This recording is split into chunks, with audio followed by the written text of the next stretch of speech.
Bienvenue. Aujourd'hui, on explore une idée tirée de libérer votre vie du piège numérique. L'idée, c'est que nos téléphones, nos applications, en fait, elles pourraient bien nous voler notre temps, notre attention. Sans même qu'on s'en rende compte, quoi. Qui n'a jamais passé, je sais pas, 1 heure à scroller pour finalement se demander où est passé ce temps? C'est très juste. La source parle même d'une vie volée. Alors on va essayer de comprendre comment ça fonctionne, ces mécanismes, et puis les conséquences. Tout à fait. Et pour comprendre cette capture d'attention, il faut regarder un peu dans notre cerveau.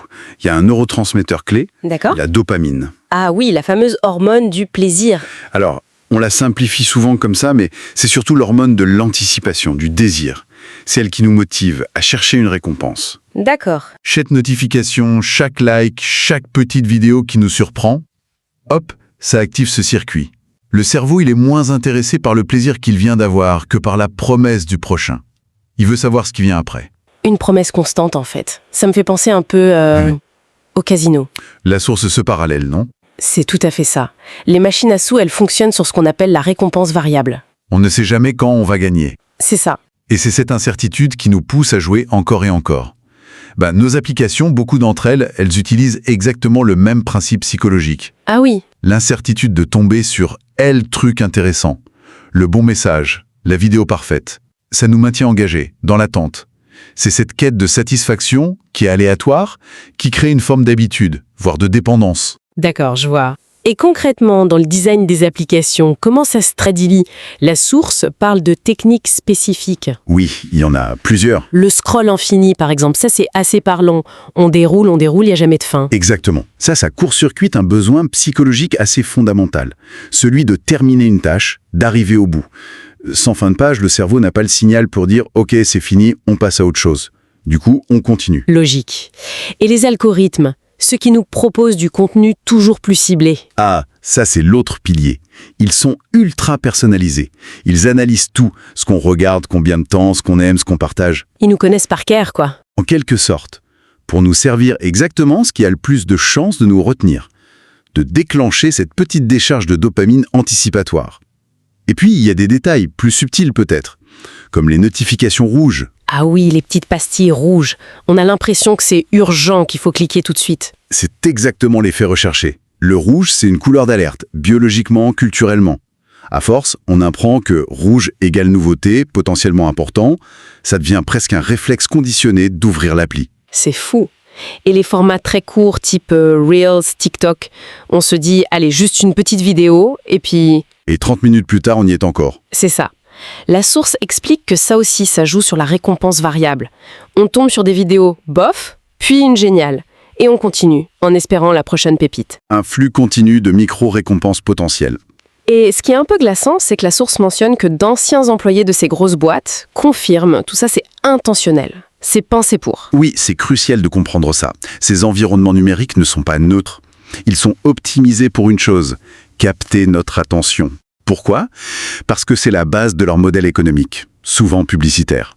Et cette capture d'attention, elle a un coût, j'imagine. Le temps volé dont parlait la source. Exactement. C'est un coût bien réel, même s'il n'est pas financier au premier abord. Chaque heure passée sur ces applis, c'est une heure qu'on n'investit pas ailleurs. Dans la vraie vie, quoi. Voilà. Dans les relations avec nos proches, dans l'apprentissage, le sport ou même juste le repos mental. Ne rien faire, laisser l'esprit vagabonder. C'est important aussi. Et on sent bien cette fatigue, non? Cette espèce de brouillard mental, parfois. C'est une des conséquences directes. La surstimulation constante, les interruptions fréquentes, ça fragmente notre attention. Ça rend plus difficile de se concentrer longtemps sur une seule tâche. C'est la fameuse économie de l'attention.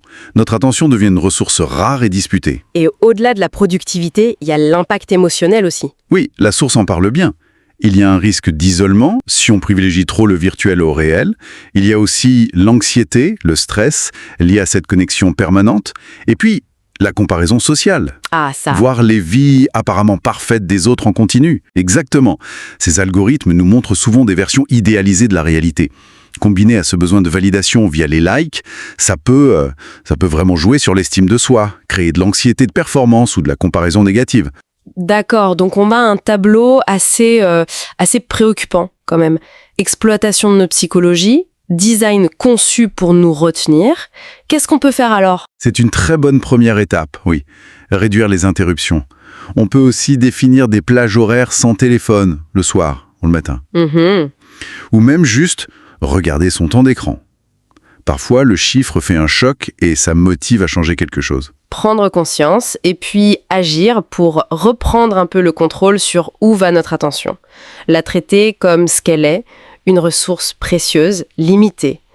Peut-être remplacer consciemment un peu de temps d'écran par autre chose, une activité qu'on aime. C'est l'idée générale, oui, reprendre la main, ce qui nous amène peut-être à une dernière réflexion, un peu plus ouverte. Je t'écoute. Si on admet que ces outils, au fond, sont structurellement conçus pour capter notre attention à des fins commerciales, qu'est-ce que ça signifie réellement de vouloir cultiver un bien-être numérique ?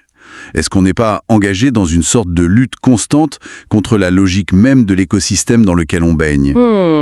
C'est une vraie question. Est-ce qu'on peut vraiment trouver un équilibre sain dans un environnement qui pousse par nature dans l'autre sens ? Voilà. C'est une question à laisser mûrir, je crois. Pas de réponse simple, mais y réfléchir, c'est déjà important. T'en veux plus ? Alors abonne-toi à ma chaîne YouTube Code Your Limits, active la cloche, like et commente.